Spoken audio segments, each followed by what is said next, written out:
Tout d'abord, je veux dire, souhaiter la bienvenue à tout un chacun. À mon avis, il y a des personnes qui vont arriver légèrement en retard, c'est toujours le cas. Hein. La première chose que je voudrais faire cet après-midi, c'est rendre grâce au Seigneur. Parce qu'il a placé une grande révélation dans un si petit contenant. Et c'est vraiment à lui que doit venir toute la gloire. Ce n'est pas à un homme. S'il y a quelqu'un qui doit être glorifié cet après-midi, c'est le Seigneur Jésus. Plusieurs parmi vous me connaissez, mais quelques-uns ne me connaissent pas. Alors je vais laisser le soin à l'éditeur de me présenter. L'auteur, Régent Maltais, est un pasteur fondateur de l'Église Esprit et Vie du Royaume à Chicoutimi, au Québec. Après avoir terminé ses études, il a mené une carrière en santé et sécurité au travail tout en servant le Seigneur dans les églises. Il a aussi été plaideur, ce qui l'a amené à travailler avec de nombreux avocats, médecins et scientifiques. Ils ont, avec son épouse, 5 enfants et plusieurs petits-enfants. Et voilà, donc, pour être plus précis, 16 petits-enfants. Merci. Vous savez, autant de petits-enfants, ça sème beaucoup de joie, hein? Oui. Quand ça arrive, puis quand ça repart. Pour le lancement du livre, j'ai l'immense honneur d'être accompagné du docteur Pascal Dallot. Le docteur Dallot m'a aidé à poser les bases médicales et scientifiques de l'hypothèse qui se retrouve dans votre livre. Oui, parce que dans le domaine de l'eschatologie, l'étude de la fin des temps et de l'homme, on ne peut que formuler des hypothèses. C'est que le déroulement des événements qui vont faire la preuve de ce qui va se passer réellement. Alors, peut-être, docteur Dallot, vous pouvez vous présenter vous-même? Merci, Régent. Oui, alors c'est ça. Je suis en fait professeur à l'Université Laval. Je suis chercheur à l'Institut de cardiologie et de pneumologie depuis 1991. Donc ça fait 28 ans. Mais je suis dans le domaine de la science biomédicale, notamment la biophysique et la biologie moléculaire depuis que j'ai fait mes études, en fait. Donc ça fait près de quarantaine d'années, ça ne nous rajeunit pas tout ça. Alors c'est ça, j'ai dirigé un laboratoire donc, de recherche en cardiologie à l'hôpital Laval, à Québec. Et cette recherche concernait notamment la recherche en génétique parce qu'aujourd'hui, on s'intéresse beaucoup, comme vous le savez, on a cloné le génome humain, donc on connaît ces 20 000 gènes qui constituent un peu sa machinerie. Et certains gènes parfois sont défectueux, donc la médecine d'aujourd'hui s'intéresse à savoir s'il y a des mutations dans les gènes qui vont se traduire dans des maladies. Et dans le domaine de la cardiologie, évidemment, ça ne fait pas exception. Donc en cardiologie, on trouve des mutations dans certains gènes qui vont faire que des gens vont être plus à même d'avoir des arythmies cardiaques et qui peuvent parfois être mortelles. Donc l'idée, c'est d'essayer de comprendre le mécanisme, en comprenant notamment l'origine génétique de ces pathologies, de manière à pouvoir cibler par des médicaments appropriés ou par des techniques appropriées, cibler la maladie. Parce qu'avant d'entrer dans l'ère de la génétique, on traitait un peu tout le monde un peu en aveugle. On dit, si le médicament fonctionne, ça va, mais des fois le médicament pouvait carrément produire des arythmies cardiaques. Et ça, c'est dans d'autres secteurs aussi, on ne savait pas, mais on avait les connaissances du jour, sauf que maintenant, on est capable de cibler un peu mieux pour certaines personnes, donc le traitement, grâce à l'approche génétique. Bon, ben merci. Alors aujourd'hui, c'est pas Régent Maltais qui va se prononcer sur les différents volets de la génétique, mais ça va être mon ami ici. On va avoir l'occasion de l'entendre une couple de reprises, vous allez voir un peu plus loin. Aujourd'hui, c'est le lancement officiel du livre « Limpide démasqué » ou « L'identité biblique de l'Antéchrist ». On va aller quand même assez en profondeur là-dessus, à tout moins, suffisamment pour vous mettre l'eau à la bouche et vous donner le goût de déguster le mets. On va procéder en deux parties. Une première partie plus formelle, où ça va être la conférence à proprement parler, incluant une période de questions. Et par la suite, on va traverser de l'autre côté pour faire un bain de foule. Ceux qui désirent avoir une signature dans le livre aussi, ils auront la possibilité de le faire. Je voudrais vous parler un petit peu de l'historique du livre. Le livre L'impie démasqué, ce n'est pas une œuvre improvisée. C'est les premières révélations qui constituent ce livre m'ont été données dans le milieu des années 95. La semaine dernière, j'entendais quelqu'un qui avait à cœur d'écrire un livre pour aider les entrepreneurs. C'est un livre de prière. Et son livre était rédigé en 1 mois. Ça m'a donné des complexes. Mais vous savez, dès que j'ai commencé à recevoir les choses, j'ai commencé à en parler aux frères et sœurs qui étaient autour de moi. J'ai commencé à leur partager des choses. Et il y a un homme dénommé Claude Dubé qui aujourd'hui est décédé. C'était un frère, un intellectuel chrétien de calibre, qui m'a parrainé tout au long de la rédaction. Il m'a donné des trucs. Parce que moi, je n'étais pas un écrivain, je ne savais pas comment écrire. Mais le Seigneur m'a aidé, il a mis sur mon chemin toutes les aides dont j'avais besoin, tant pour le contenu que pour la forme, afin que le livre puisse être potable, qu'il soit un minimum potable. En 2001, à la fin 2001, septembre 2001 pour être plus précis, le premier jet de livre était produit. Et je peux vous dire que le produit n'était pas c'était pourri. N'ayons pas peur des mots, là, c'était pourri, OK? Et Claude Dubé, qui était un gentilhomme, me disait « Régence, 100 fois sur le métier, remettez votre ouvrage. » Et moi, je suis quelqu'un d'obéissant. J'ai écouté mon ami et je l'ai mis au minimum 100 fois sur le métier. Okay? Au minimum. De sorte que j'ose espérer que le produit final va être quelque chose qui va vous plaire. On peut dire à quelques modifications près que la substance du livre était complétée en 2010. Mais en bref, pour terminer tout l'ouvrage, ça a demandé 24 ans de patience. C'est quand même beaucoup. C'est quand même beaucoup, 24 ans. La publication a suivi les plans du Seigneur parce que, vous savez, on peut recevoir une révélation et parfois il y a un temps pour recevoir la révélation et il y a un temps pour la dévoiler, cette révélation. Et dans mon cas, il a fallu que le Seigneur travaille le contenant, parce que le contenant n'avait peut-être pas toute la capacité de recevoir toutes ces révélations. Je peux vous dire qu'aucune des tentatives que j'ai faites de publier le livre n'a fonctionné, et j'en ai fait des tentatives. J'ai envoyé le manuscrit à des éditeurs, et puis on me disait merci, c'est beau, mais c'est pas dans notre programme. Ça, c'est plate de recevoir une lettre comme celle-là, mais c'est ce qu'on a vécu. Jusqu'à ce que Joël Gerbard, président du ministère multilingue, qui est aussi une maison d'édition à Montréal, soit venu dans la région, dans le cadre d'un témoignage avec les hommes d'affaires du Plein Évangile.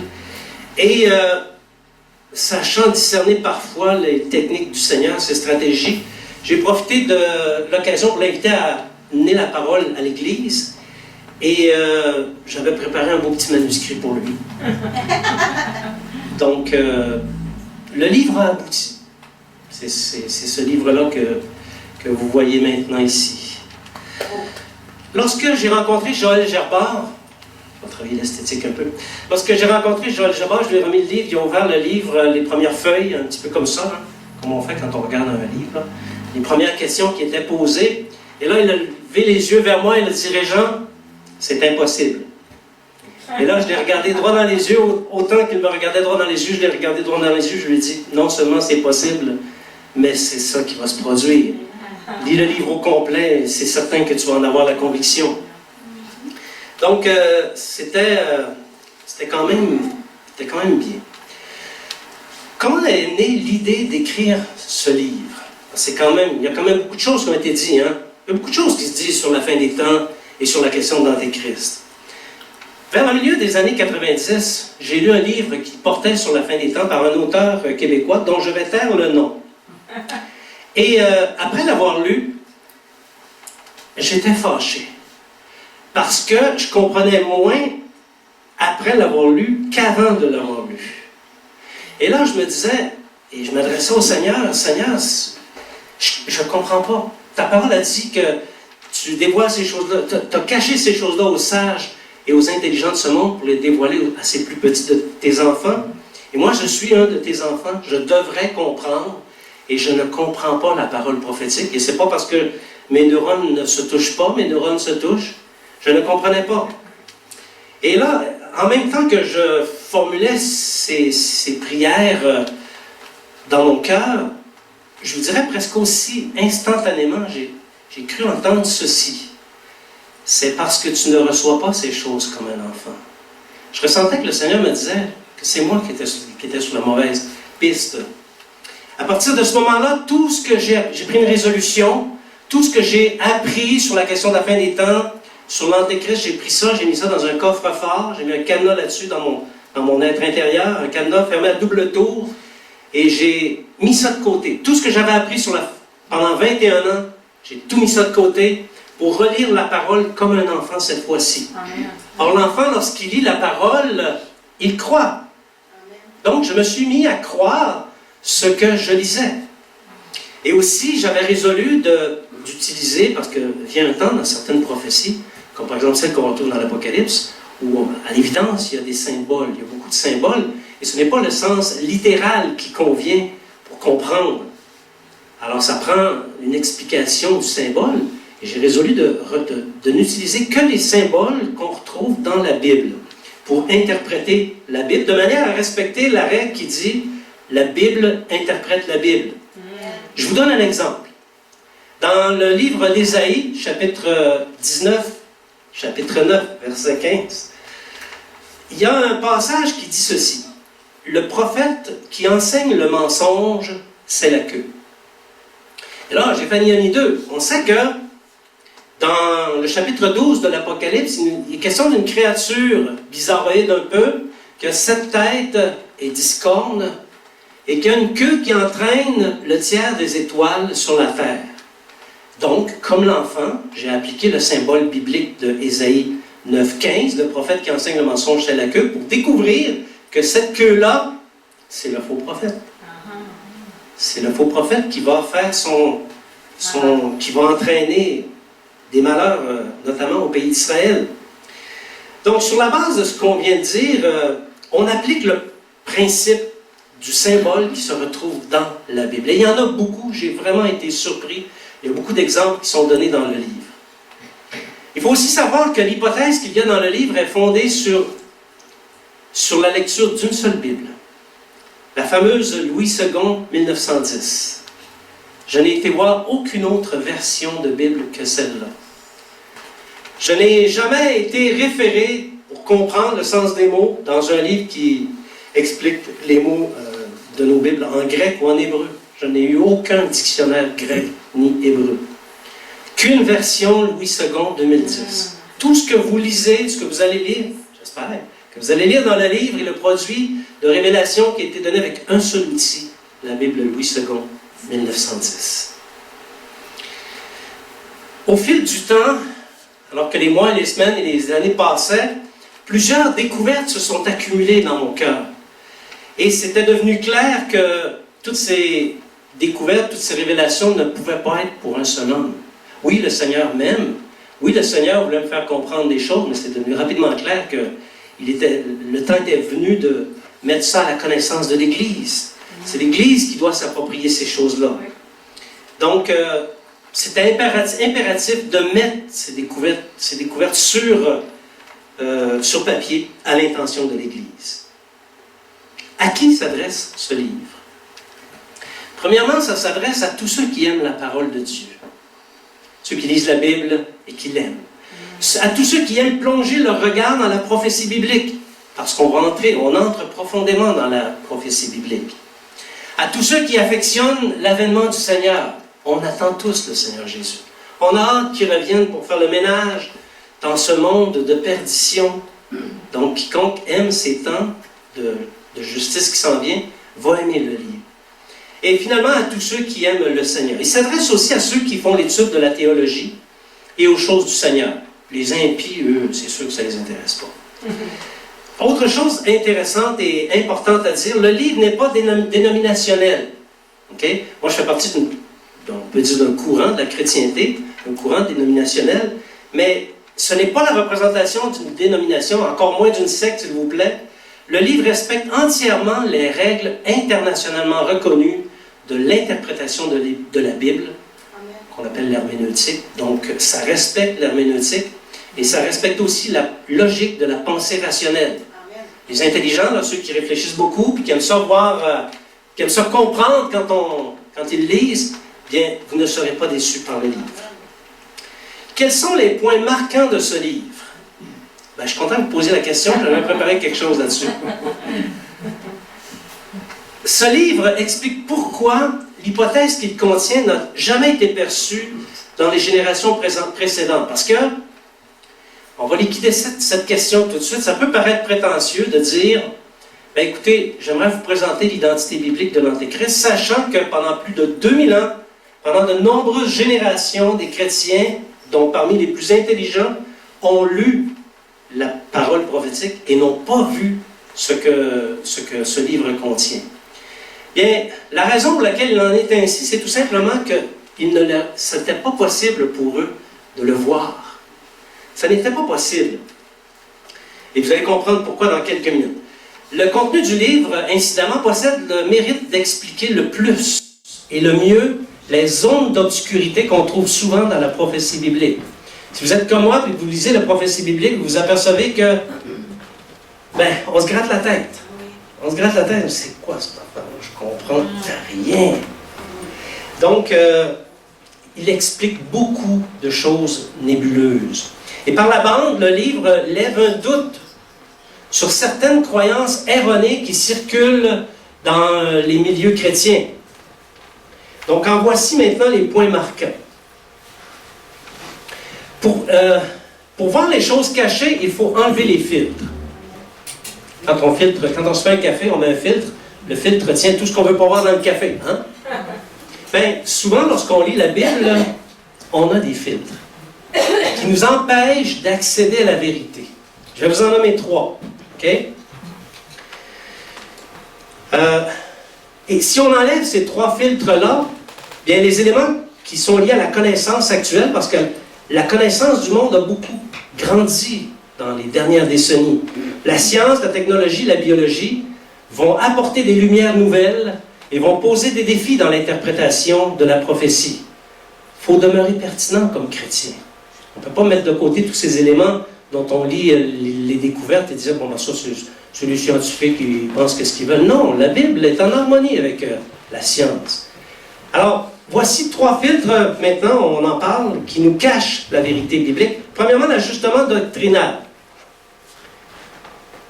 Je pourrais définir l'ajustement doctrinal comme étant l'habileté à colmater les brèches en matière d'interprétation pour s'assurer que le modèle interprétatif se tient d'un bout à l'autre, du commencement jusqu'à la fin. Mais oui, c'est sûr. Tu poses une hypothèse comme théologien, et puis tu aimerais bien ça que ça fitte avec la Bible. Mais il y a des fois, il y a des places, il y a des petites virgules qui nuisent. Ou encore des petits mots qui ne font pas la job que tu aimerais qu'ils fassent. Alors, tu vas faire de l'ajustement doctrinal. Quelques méthodes que ces gens-là utilisent. Faire des affirmations mal fondées. Tu entends ça, tu te grattes la tête, tu dis « Wow, d'après moi, il a fumé de la moquette, lui. » Recourir à des expressions ou à des mots non significatifs pour en dégager des conclusions fondamentales. Excuse-moi, mais il est banal, le mot, là. Tu ne peux pas y donner cette conclusion-là, ça n'a aucun sens. Recourir à des définitions compliquées pour expliquer des mots simples, l'inverse de ce que je viens de dire. Tu vas prendre des grandes explications pour un mot qui, à sa face même, qui est très clair. Recourir à des définitions, ça je l'ai dit, remanier la ponctuation de manière opportuniste. On va déplacer une petite virgule, ça va faire la job. Recourir abusivement au grec et à l'hébreu pour expliquer des points que la traduction ne soutient pas. Hein? La traduction, tu vas avoir 3-4 traductions de la Bible, ça ne le dit pas, mais tout d'un coup, le docteur trouve un mot hébreu qui l'explique, et eureka. Non, ça s'appelle de l'ajustement doctrinal, et toute autre technique engendrée par la nécessité. Et si vous lisez un petit peu des ouvrages sur la fin des temps, vous savez exactement de quoi je parle. Oui? Oui. Oui? Oui, oui. Okay. De toutes ces techniques sont nées les principales erreurs qu'on retrouve dans l'interprétation de la parole prophétique. Comme par exemple le retour de Jésus en 2 apparitions. La double guerre de Gog et Magog. La réapparition de l'Empire romain. L'amillénarisme, c'est-à-dire la négation qu'on va vivre un jour, le 1000 ans de paix. L'erreur darbienne et bien d'autres. Et ça, c'est sans compter l'inévitable recherche de sensationnalisme. Parce que s'il n'y a pas de sensationnalisme dans les théories, ça peut arriver que la théorie soit plate. Hein? Puis qu'on n'a pas le goût de lire le livre de l'auteur qui l'a écrit. Et il y a certains éléments de sensationnalisme qui font la notoriété de certains interprètes. Sauf que le sensationnalisme n'est pas un gage de vérité. La vérité de la Bible, ça nous intéresse, même si ce n'est pas sensationnel. Bon, ça c'est le premier, l'ajustement doctrinal, premier filtre. Et quant à ça, là, ça commence à être difficile à comprendre la prophétie biblique. Deuxième filtre, la résurgence de l'Empire romain. Actuellement, tous les chrétiens ont les regards fixés en Europe, sur l'Europe de laquelle, disent-ils, réapparaîtra l'Empire romain. Ils attendent la réapparition de l'Empire romain, qui serait, selon eux, assimilable au royaume de l'Antéchrist. On sait que le royaume de l'Antéchrist va être une confédération de 10 nations. Donc, leurs yeux sont braqués en Europe. Quand il y avait 9 nations dans la communauté européenne, ça allait bien. Là, ils sont rendus quelque chose comme 23, 24. Ça va un peu moins bien pour interpréter, mais ils disent que ça va revenir à 10. Mais ça, c'est un filtre. Et c'est fondamentalement une erreur, parce que, croyez-moi, l'Empire romain ne réapparaîtra jamais. Et ça, j'en fais la démonstration dans le livre. Au sujet du royaume de l'Antéchrist de la fin, la Bible en parle. Elle dit beaucoup de choses sur ce royaume, cette confédération de 10 nations. Daniel en a parlé, l'apôtre Jean en a parlé aussi, et on va entendre à la page 28 du livre 31 et 32 ce que ça en dit. Cependant, il faut se rappeler que toutes ces explications de l'ange concernent uniquement un quatrième royaume qui n'existe plus, comme nous l'avons établi un peu plus tôt, celui des Romains. Le texte de Daniel ne supporte pas l'existence de l'Empire romain, si affaibli soit-il par l'argile, dans le futur de la fin. Ce royaume ne peut donc correspondre au royaume de l'Antéchrist. Le livre de Daniel est catégorique. La pierre détachée sans le secours d'aucune main a anéanti la statue. Anéanti signifie anéanti. C'est ce qui est écrit. Et l'ange me dit, « Pourquoi t'étonnes-tu? Je te dirai le mystère de la femme et de la bête qui la porte, qui a les 7 têtes et les 10 couronnes. La bête que tu as vue n'est plus, et la bête qui était et qui n'est plus. Les 10 cornes que tu as vues sont 10 rois qui n'ont pas encore reçu de royaume, mais qui reçoivent l'autorité comme rois pendant 1 heure avec la bête. » Ce chapitre démontre qu'à l'époque où Jean a rédigé l'Apocalypse, la bête à 7 têtes et 10 cornes qu'il a vue n'est plus. Elle n'existe plus. Or, il est notoire que l'Empire romain exerçait encore l'autorité souveraine et pour encore plusieurs siècles après l'époque de Jean. Ce n'est donc pas de l'Empire romain dont il est question dans cette référence à la bête.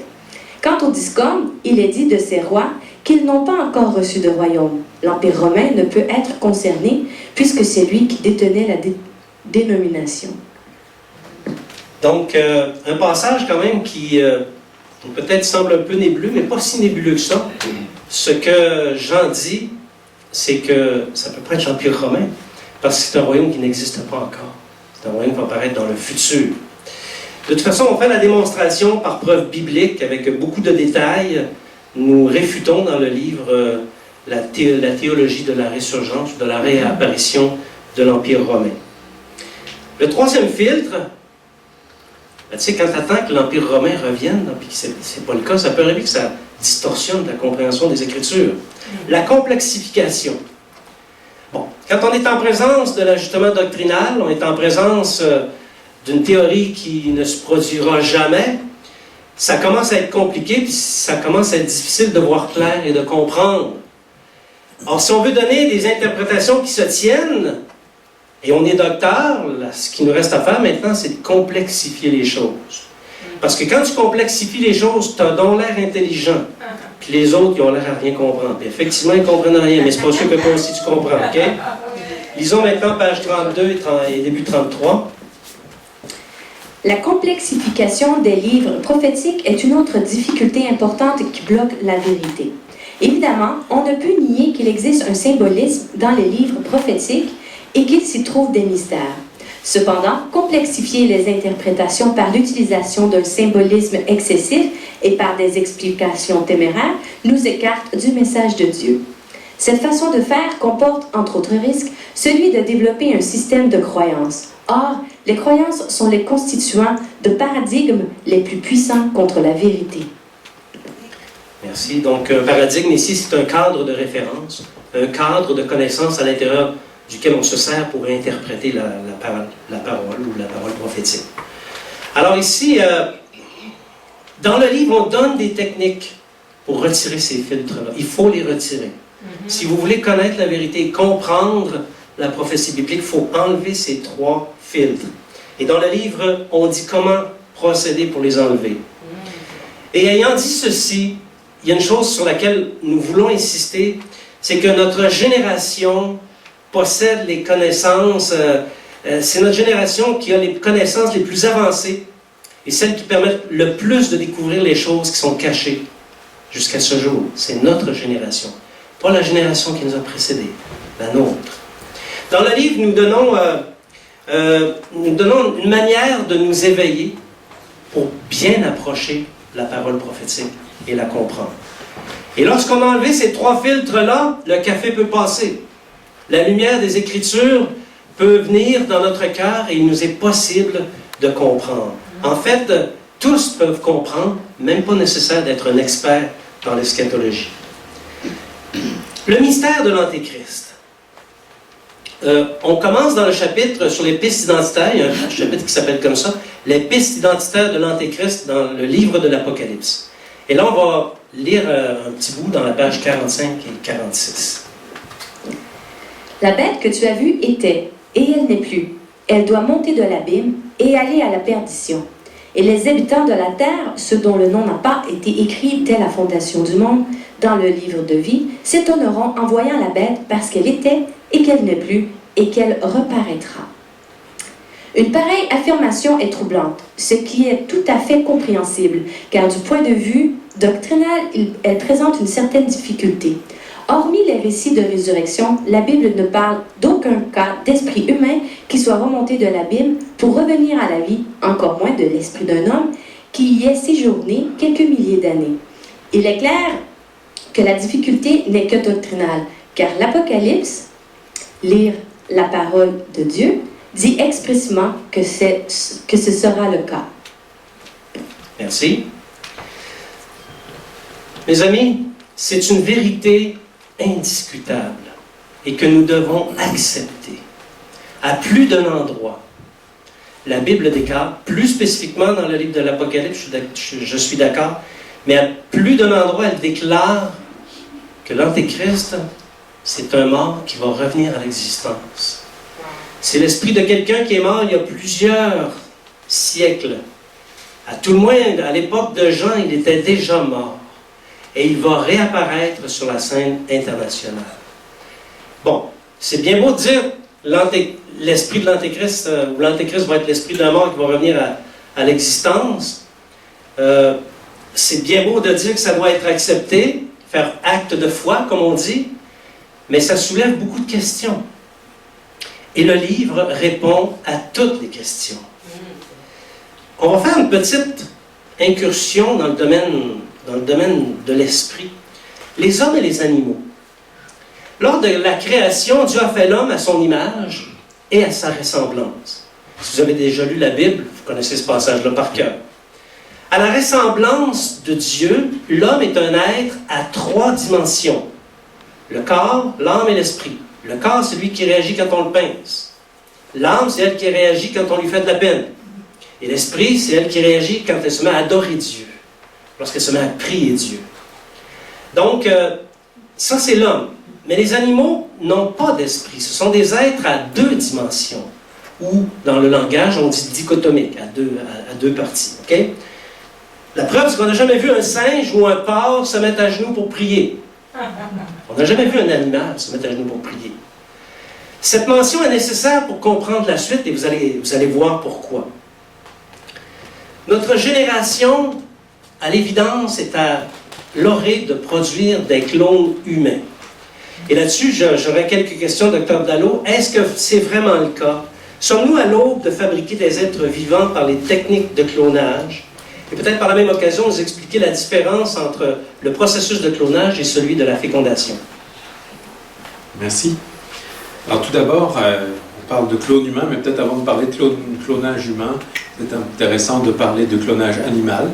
parce que autant le clonage humain, pour l'instant, on en entend parler. Je ne sais pas si peut-être vous avez entendu parler il y a 2 ans.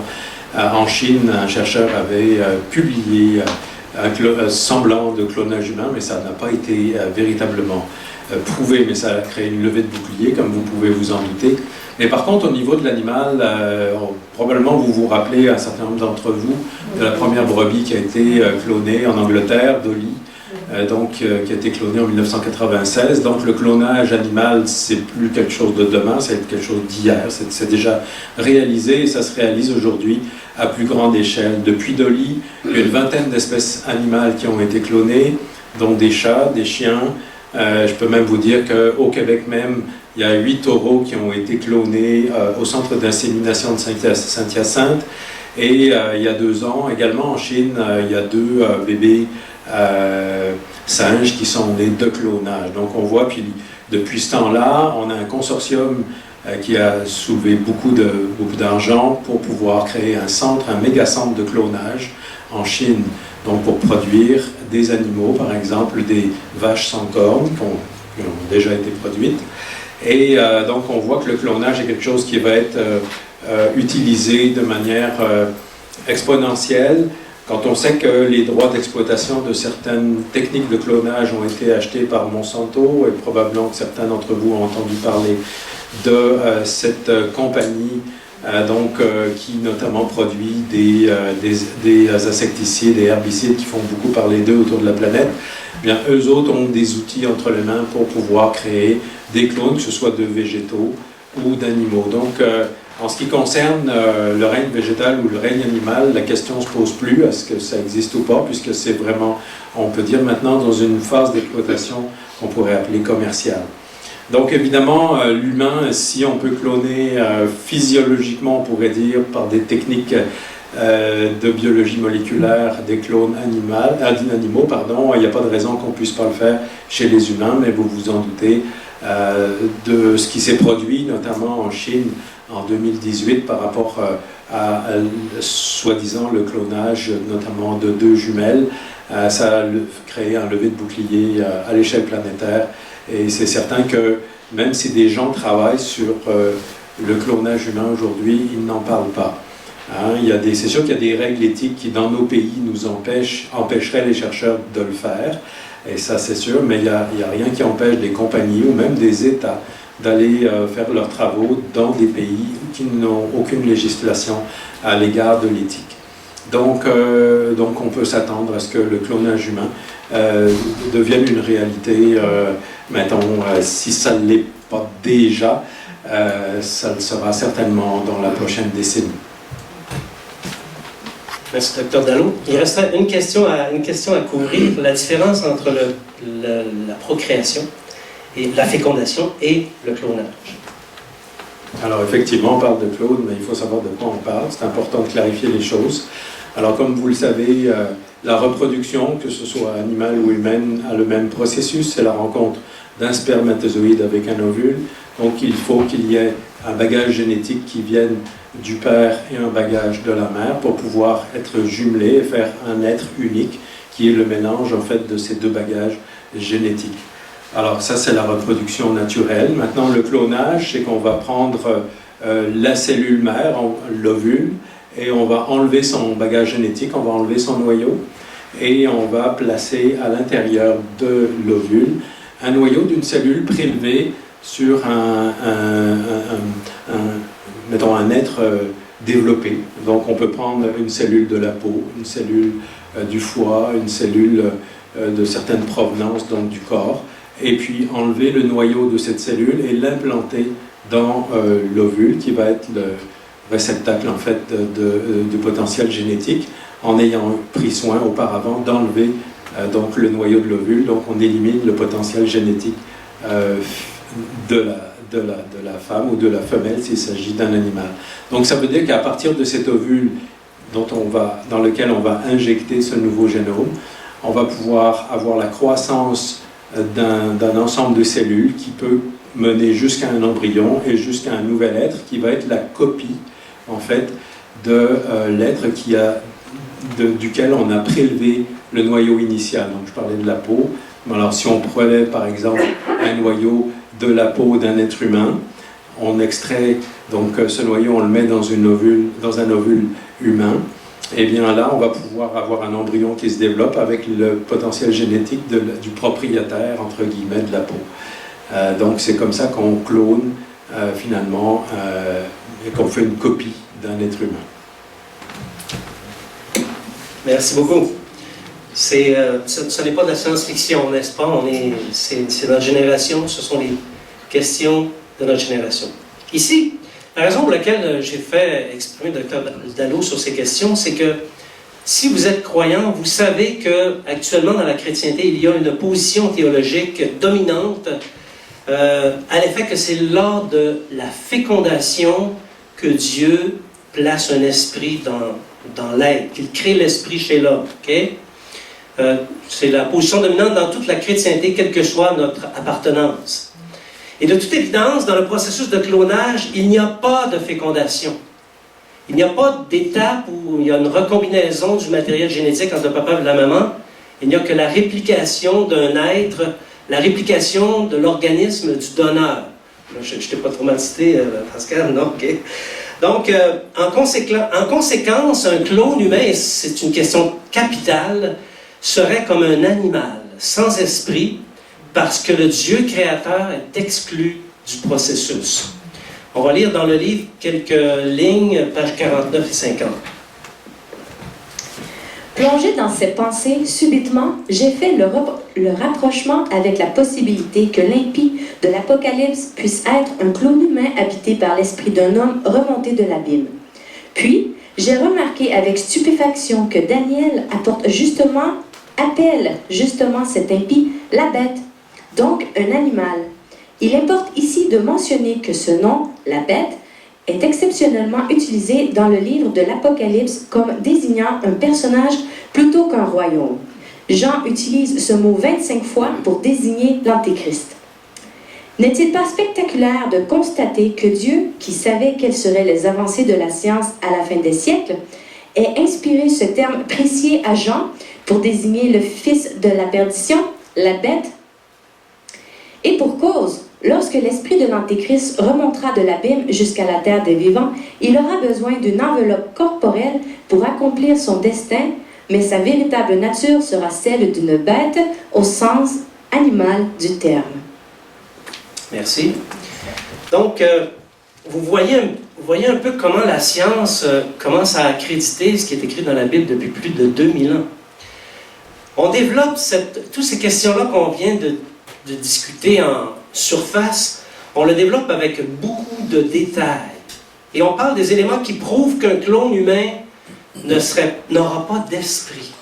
Et on développe cet élément de connaissance de manière à ce que les églises en viennent à être capables de se positionner sur les expériences de clonage, parce que si on n'en parle plus aujourd'hui, dans quelques années, dans 10 ans, 20 ans, 30 ans, ça va être pratique courante, et les églises devront se positionner là-dessus. Si un clone n'a pas d'esprit, il faut être capable de se positionner. Il faut être capable de le prouver aussi. Et dans le livre, on donne beaucoup d'explications qui prouvent qu'un clone humain n'aura pas d'esprit. Okay?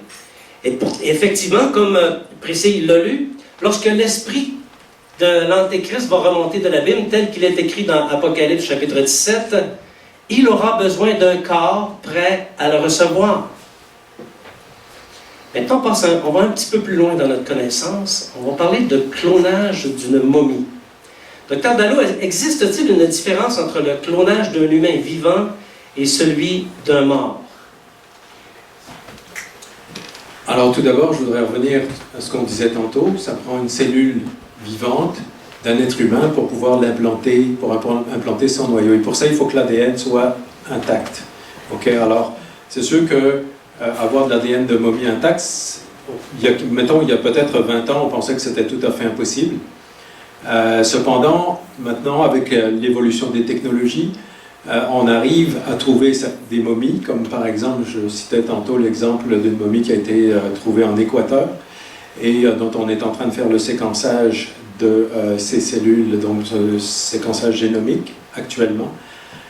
On arrive à trouver de l'ADN, des sections d'ADN qui sont exploitables. Autrement dit, on arrive à les lire et donc on pourrait arriver à les reconstruire. Donc pour l'instant, on n'en est pas à avoir des cellules avec tout le génome intact, donc il faut, on est en train d'identifier seulement certains gènes, mais on peut aujourd'hui en fait créer des nouveaux modèles génétiques en utilisant des outils qui n'existaient pas il y a 20 ans. Et ces outils, c'est comme des ciseaux moléculaires. Donc on arrive par exemple à prendre l'ADN normal.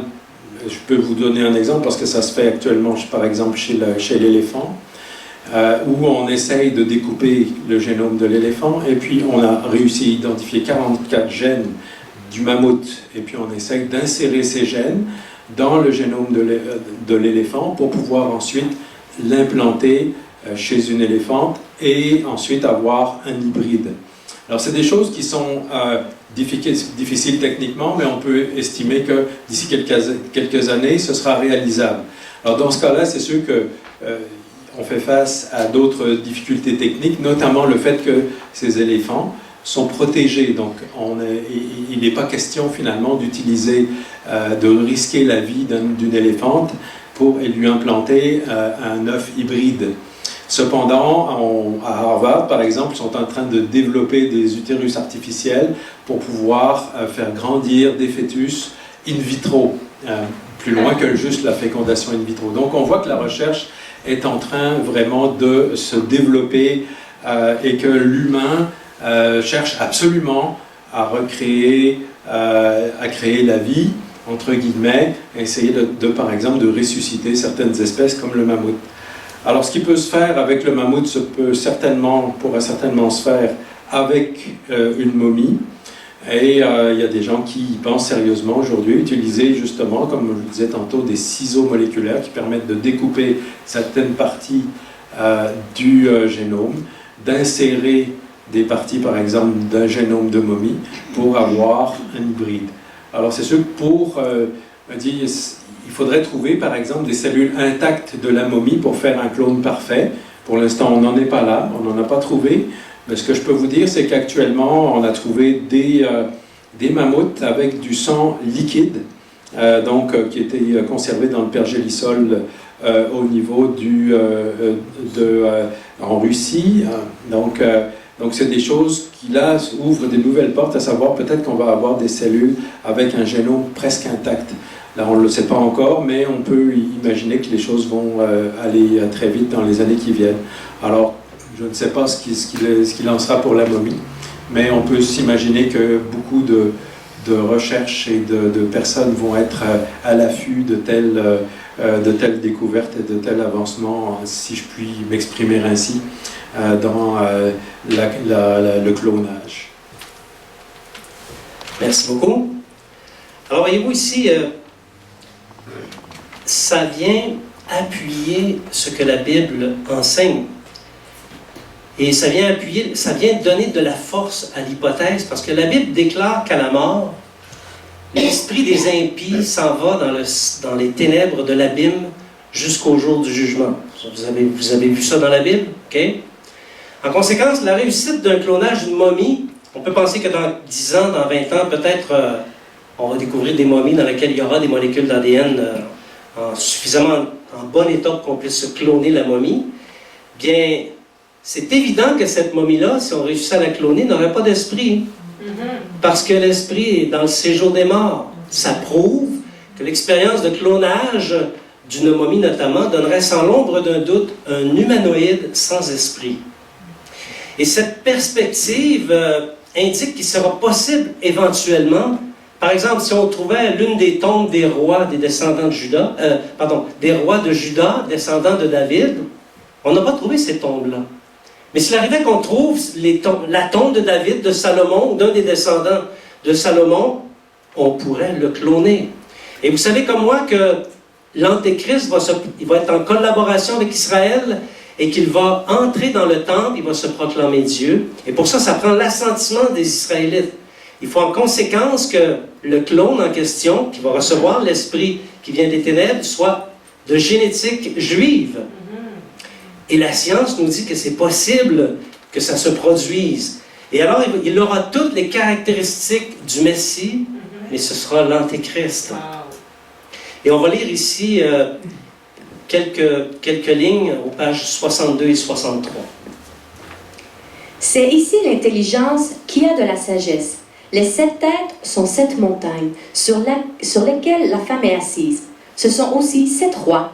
5 sont tombés, un existe, l'autre n'est pas encore venu, et quand il sera venu, il doit rester peu de temps. Et la bête qui était et qui n'est plus, elle est elle-même un 8e roi, et elle est du nombre des 7. Et elle va à la perdition. Les 10 cornes que tu as vues sont 10 rois, qui n'ont pas encore reçu de royaume, mais qui reçoivent autorité comme roi pendant 1 heure avec la bête. Alors, vous voyez ici, ce passage explique avec une clarté effrayante que l'Antéchrist est un roi qui a existé dans le passé, okay, et qui va revenir dans le futur. Wow. Si vous regardez le texte que Priscille vient de lire comme il faut, vous en faites l'analyse, on a 7 corps. 7 esprits, mais 8 corps. Mais il le faut. Parce qu'il y en a un qui a existé dans le passé, puis il va reparaître dans le futur. Le même esprit en 2 corps différents. Et d'ailleurs, ce passage a constitué un mystère pour l'Église depuis ses tout débuts. À ma connaissance, personne n'a jamais été capable d'expliquer ce passage-là. Or, le clonage humain, avec réincorporation d'un esprit du passé, peut expliquer ce mystère. Jean dit, il fait partie des 7, mais il est lui-même un 8e roi. Il a existé dans le passé et il reparaîtra dans le futur. Si l'apôtre Jean indique que la bête était, quand je dis la bête en temps de l'Antéchrist, qu'elle était et qu'elle fait partie des 5 rois qui sont tombés, il nous donne un indice précieux. Parce que, étrangement, cette image est reprise dans le livre de Daniel, au chapitre 8, versets 8 à 14. On retrouve justement dans cette vision de Daniel un groupe de 5 rois qui, à l'époque de Jean, sont tombés. Alors, curieusement toujours, dans ce groupe de 5 rois, il y a un Antéchrist. Il n'y a pas de hasard avec Dieu. Et là, je ne vous donne pas le nom de ce personnage-là, vous le découvrirez par vous-même, mais c'est la fameuse petite corne. Petite corne qui débute son activité et qui termine dans l'Antiquité, qui termine son activité à la fin des jours. Et là, vous commencez à comprendre un peu cette image-là qui était peut-être un peu mystérieuse. Hein? On est ici dans un processus de clonage où on a enlevé la molécule d'ADN de l'ovule pour y placer une autre molécule d'ADN curieuse, la petite corne. Et la petite corne va donner l'Antéchrist de la fin des temps. Donc, elle naît dans l'Antiquité et elle agit encore à la fin des temps. Et on expose ces choses dans le livre avec beaucoup de détails troublants. Et notamment, nous découvrons qu'il y a 4 visions. Daniel a eu 4 visions sur l'Antéchrist. C'est le prophète qui a le plus de visions sur l'Antéchrist. Okay? Et ces 4 visions commencent leur activité dans l'Antiquité et terminent à la fin des temps. Les 4. Alors, vous voyez, ce n'est pas un arrangement ni une difficulté d'interprétation. La vision du chapitre 7 part de l'Antiquité, va à la fin des temps. La vision du chapitre 8 part de l'Antiquité, va à la fin des temps. 9, Antiquité, fin des temps. 12, Antiquité, fin des temps. C'est très significatif. Ce dernier élément de preuve, vous l'avez deviné, nous procure l'identité de l'Antéchrist. Ce fameux roi qui a paru dans le passé et qui reparaîtra dans le futur de la fin. Et tout ça est décrit avec beaucoup de détails dans le livre. Il y a d'autres éléments de preuve qui sont abordés, notamment, et qui sont tout aussi puissants que celui qu'on vient de voir, comme par exemple la bête aux 7 têtes et aux 10 cornes qu'on retrouve dans l'Apocalypse chapitre 12 et aussi au chapitre 13, qui, lorsqu'on applique une interprétation comme celle que je vous ai expliquée au début, nous parle de la nature passée, future de l'Antéchrist. Et tout ça est expliqué avec beaucoup de détails dans le livre. Même Jésus, vous allez être surpris, mais même Jésus accrédite cette thèse. On va lire un peu à la page 73. C'est pourquoi, lorsque vous verrez l'abomination de la désolation dont a parlé le prophète Daniel, établie en lieu saint, que celui qui lit fasse attention. Matthieu 24, 15. Avez-vous vu l'approche du Seigneur? Quand vous verrez l'abomination dont a parlé le prophète Daniel, n'importe quel historien va vous dire ce passage de l'histoire que Jésus cite est un événement passé. C'est l'abomination qu'il y a eu dans l'Antiquité lorsque ce fameux roi a profané le temple. Mais Jésus la place dans le futur. Il sait très bien qu'il cite un événement du passé, mais il le place dans le futur.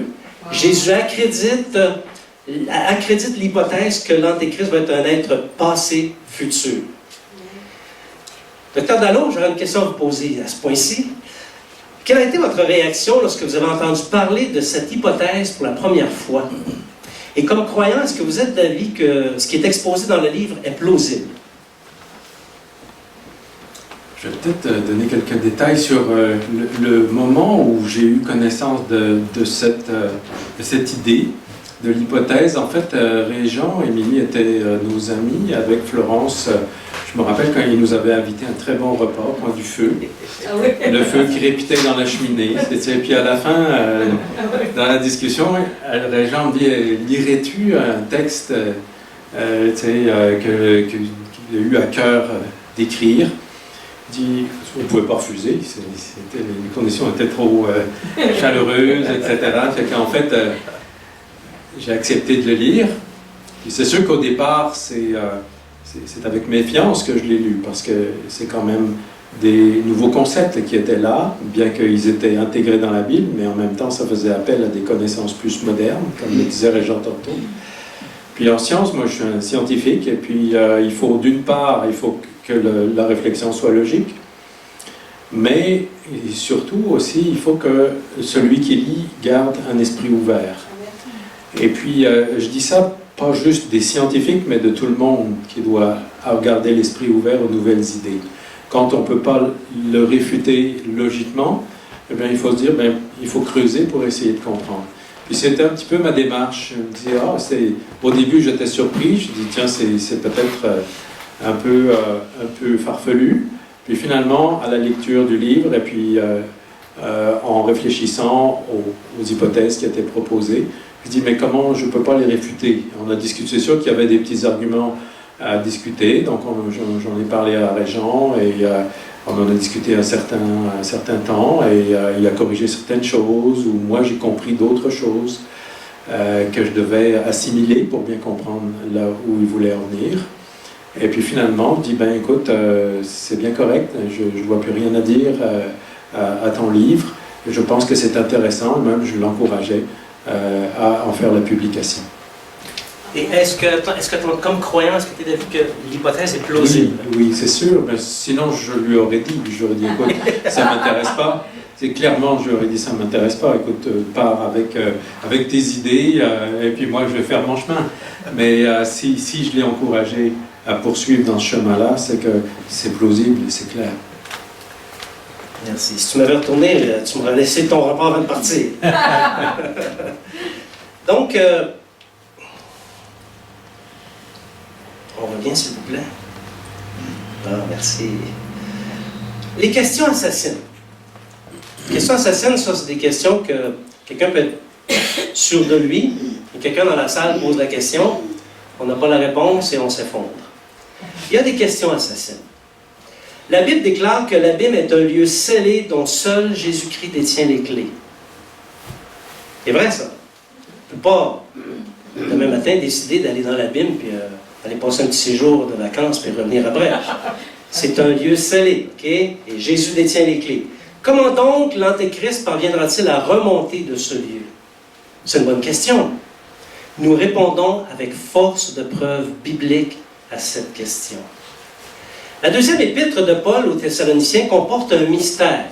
Sur les amants de la prophétie, les amants des Écritures, vous connaissez le mystère. Il y est question d'une chose et d'une personne qui retiennent l'Antéchrist. C'est fâchant. Tu es sur le point de découvrir ce qui retient l'Antéchrist, mais dans un premier temps, il dit c'est une chose, et dans un deuxième temps, il dit c'est une personne. C'est fâchant.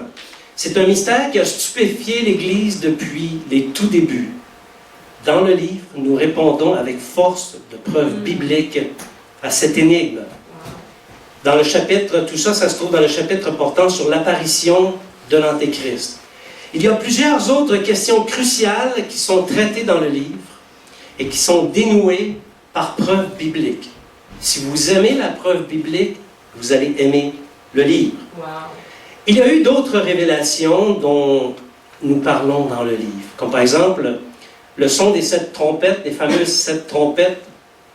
Il y a dedans, les 3 dernières comportent, ce sont 3 malheurs, duquel on dit malheur, malheur, malheur aux habitants de la terre à cause des sons des 3 dernières trompettes. Et justement, le dernier malheur, c'est l'apparition de l'Antéchrist. Donc nous donnons la révélation des 3 malheurs qui seront sinistres pour les habitants de la terre. Nous parlons des 3 représentations de la bête et de son royaume à venir. Il y a beaucoup de choses à dire là-dessus. Nous dévoilons le mystère des diadèmes. Qu'est-ce que ça vient faire, les diadèmes? Au chapitre 12, ils sont sur les têtes, et au chapitre 13, ils sont sur les cornes. Qu'est-ce que ça veut dire? Nous parlons du signe de la femme et des 144 000.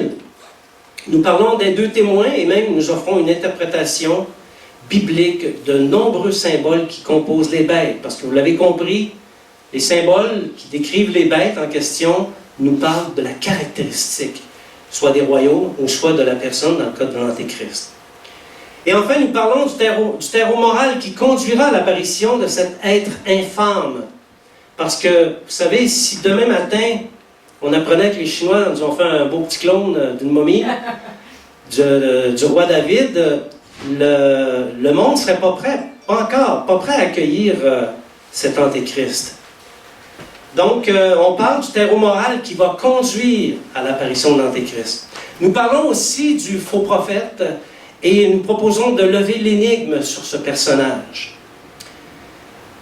Il est clair que le livre va nous interpeller sur les temps et les moments. Parce que peut-être on va plus profondément que ça a été le cas jusqu'à présent. Et ça va notamment nous dire qu'il y a encore du temps avant que ça se produise. On va parler également de la puissance de séduction. Imaginez un clone du roi David avec l'esprit de l'Antéchrist.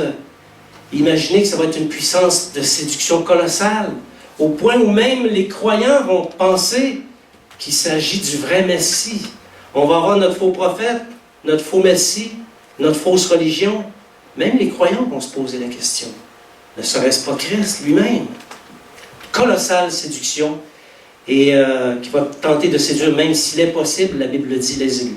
Nous parlons du dessein final de l'Antéchrist, qui n'est rien de moins que détruire l'Église, les croyants, les détruire complètement, et aussi détruire l'humanité pour que ne reste qu'une poignée de dirigeants, cette poignée d'hommes qui vont être alentour de l'Antéchrist.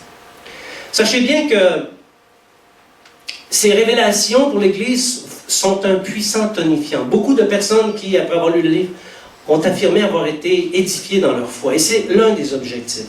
Que nous soyons édifiés et que nous soyons capables de persévérer lorsque ces choses vont arriver, parce qu'elles vont arriver, c'est certain.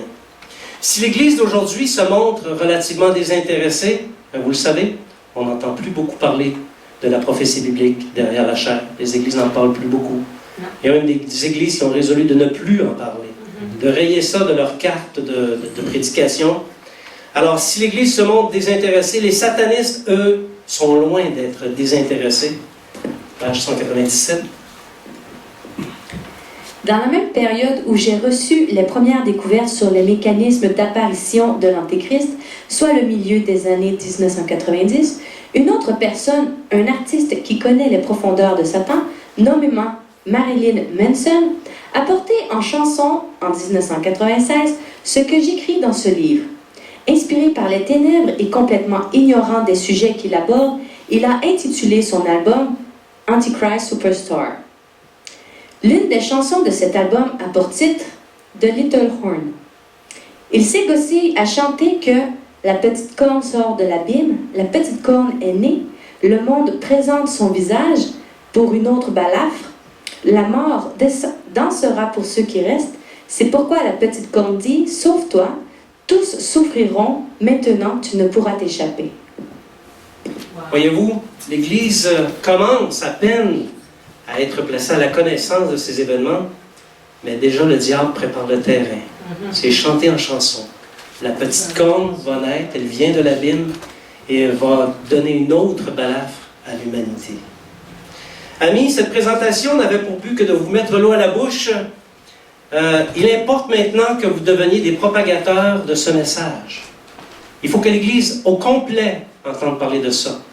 Pas juste l'Église du Saguenay, du Québec, du Canada, des États-Unis, du monde entier. Oui. Le livre va être distribué dans toutes les librairies francophones du monde, en Afrique, en France. Déjà les Français ont reçu quelques 100 livres. Toutes les librairies chrétiennes vont l'avoir. Elle va être disponible même dans les Renaud Bré. Alors, il faut propager ce message-là pour que la chrétienté soit préparée. Aujourd'hui, Christ a dévoilé le mystère de l'iniquité et puisse l'Église tout entière s'éveiller à la colossale séduction qui s'en vient. Oui. Voici maintenant la période de questions. Un volontaire, un courageux, parce que le premier qui pose la question, c'est toujours quelqu'un de courageux. Hein? Alors, on vous écoute, cher courageux. Courageux guerrier. J'avais une petite question. Déjà, quand ça a commencé, il y a peut-être une vingtaine, 25 ans, là, est-ce que ton idée n'était pas complètement, ta révélation n'était pas complète? Donc, est-ce que la vie maintenant, avec toutes les nouvelles découvertes, est venue comme corroborer déjà ce que tu pensais il y a 25 ans, puis c'est venu appuyer plus on avance dans le temps, avec les nouvelles prophéties, tout ce qui arrive, comme tu dis, le clonage, tout ça. Est-ce que c'est venu corroborer de plus en plus? Tu disais, oui, là, plus j'avance, plus je rentre dedans. Là. D'une manière troublante. Personnellement, il n'y a pas 1% de doute dans mon esprit que c'est ça qui va se passer. Juste, l'éditeur, lorsqu'il a édité le livre, c'était tellement nouveau qu'il se sentait insécure. Comme auditeur, on ne veut pas éditer un livre qui ne se vendra pas, qui va rester sur les tablettes. Alors, il était convaincu, mais il était allé à la recherche d'un avis d'un théologien, un théologien, M. Taubois, qui est un spécialiste dans l'archéologie israélite. Et Pascal me disait que c'était un théologien de réputation là-bas en France. Ce M. Taubois, c'est quelqu'un qui est spécialiste aussi dans la prophétie biblique, mais il l'a lu. Et bien sûr, il dit, oui, c'est une hypothèse, mais il a dit, je ne peux pas voir comment ça pourrait arriver autrement que par cette hypothèse. Pascal, ça faisait 10 ans qu'on s'était parlé, et lorsque je l'ai recontacté, la première chose qu'il m'a dit, Régent, c'est encore plus vrai aujourd'hui que ça l'était il y a 10 ans. C'est pour ça que ça sort aujourd'hui. C'est pour ça que ça sort aujourd'hui. C'est ça que je veux dire. Alors, la réponse à ta question, c'est que... Écoutez, c'est une hypothèse. Vous savez, il y a des hypothèses farfelues, il y a des hypothèses solides, et il y a des hypothèses irréfutables. Ça, c'est dans le domaine de l'hypothèse irréfutable. Naturellement, c'est l'exécution de la prophétie qui va le prouver, mais difficile maintenant, difficile de voir autre chose. Bravo, Suzanne, tu es une courageuse. Les 5 rois, tu as parlé des 5 rois tantôt? Oui. Quand donnes-tu des détails? Oui. Dans le chapitre 8, là, je m'en vais avec les plus, ceux qui sont plus fondés. Dans le chapitre 8, il y a deux animaux qui se font la guerre, okay? Le bouc et le bélier. Il y en a un qui est vaincu par l'autre, mais on comprend que c'est deux royaumes qui s'affrontent. Le royaume de la Grèce et le royaume de l'Empire perse. C'est lors de la chute de l'Empire perse, et le bouc, c'est Alexandre le Grand et les Grecs. Le bouc, c'est la grande corne. Cette corne-là tombe, puis il y a 4 cornes qui prennent la place. Donc, ce sont 5 rois. C'est de ces 5 rois-là dont c'est les questions, qui sont tombés au moment où j'en parle. Et à l'intérieur des 5 cornes, il y a un antéchrist. Et vous l'avez compris, c'est lui qui va réapparaître. Très bonne question, Lucien. Oui, Carole. Comment que celui qui va prendre la place de l'Antéchrist, qui va sortir de l'abîme qui est salé? C'est une excellente question pour laquelle je n'ai pas offert de réponse et dont vous allez pouvoir obtenir clairement la réponse en achetant le livre.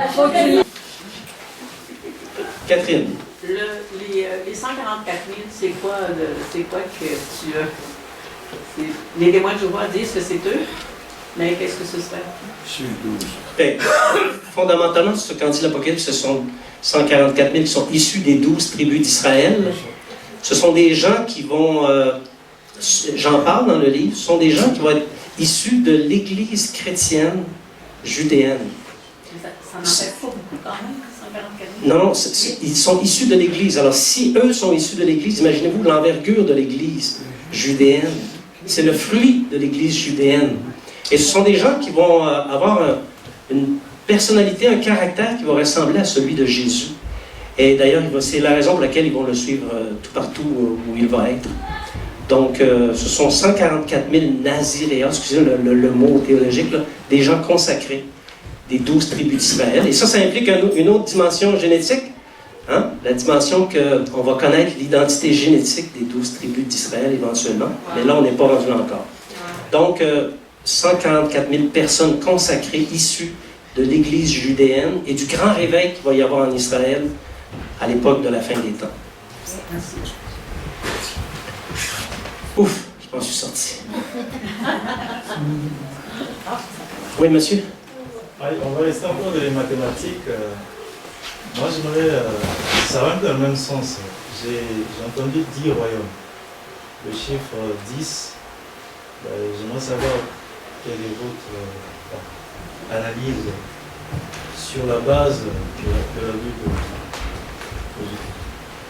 De savoir pourquoi il y a 10 nations ou... Ouais, de quoi il s'agit Ben, en fait, ce sont 10 nations qui vont être en intimité avec le diable.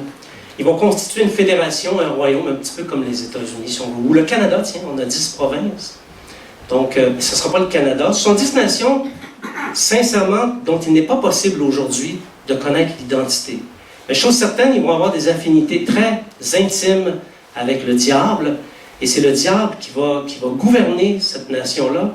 Et c'est par leur intermédiaire que va être possible l'apparition de l'Antéchrist, du faux prophète et de la religion apostate à venir. Parce qu'il y a une religion apostate qui va s'exprimer aussi dans les derniers jours. Alors, c'est un peu ça qu'on peut dire sur les 10 nations. Maintenant, pourquoi il y en a 10? Pourquoi il n'y en a pas 12? Ça, nul ne peut le dire, mais on sait qu'ils sont 10. Et ils vont avoir à leur tête carrément le diable comme chef, jusqu'à l'apparition de l'Antéchrist. Et lorsque l'Antéchrist va apparaître, le diable va remettre toute son autorité, sa force, sa puissance à l'Antéchrist. Et là, c'est lui qui va prendre les rênes du monde, à l'aide de cette confédération de 10 nations. Est-ce que ça répond en substance? Merci. Merci. On a sauvé la mise. D'autres questions? J'en ai encore une autre. Ben oui, c'est ça. Ben, tu peux acheter le livre aussi, hein? Ça répond à la question. C'est parce que peut-être que ça, tu n'as pas dit là, mais tu disais que l'église qu'on était dans l'église de Philadelphie dans le moment, qui faisait partie un peu de l'Amérique du Nord, et il reste une autre église, c'est l'église de Laodicée. Et ça va être dans est-ce qu'elle était identifiée ou... Dans quel pays? Finalement, quelle nation va représenter? Elle n'est pas identifiée. Parce que c'est dans le futur. Et ça serait téméraire, voire audacieux de dire tel pays va être Laodicée. Mais on a des indices. Moi, je dirais que ce serait en Afrique. On a des indices. On sait que c'est un pays qui va être dans lequel il n'y aura ni froid ni bouillant, ni chaud ni froid ni bouillant. On sait qu'il va y avoir dedans l'esprit, dans cette nation, l'esprit de Babylone, l'égarement de Babylone. Puis on sait que ça va se donner pour être une nation chrétienne, mais dans le fond, ça va être une nation misérable, aveugle, pauvre et nue. On va prendre les apparences de la chrétienté. Mais c'est un pays, ce n'est pas une église, c'est un pays. Mais tu disais pas que la dernière église, ce serait comme une nation qui amènerait l'évangélisation dans le monde. Oui, ça va être leur mandat. Maintenant, est-ce qu'ils vont le réussir? Ça, c'est la... Mais la Bible nous annonce qu'ils vont être mis en échec là-dessus. Ouais. hier devoir.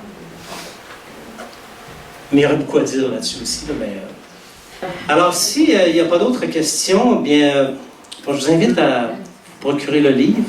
On va faire la promotion, s'il vous plaît, dans vos milieux respectifs. C'est un livre qui n'est pas dénominationnel, qui n'est pas sectaire, il est vraiment neutre, il respecte toutes les règles d'interprétation de l'herméneutique. Je vais me placer de l'autre côté, des personnes qui sont désignées pour faire la vente. Et ceux qui le désirent, ben, je pourrais vous mettre un petit mot bien affectueux dans la page couverture. Merci beaucoup de votre attention. Merci.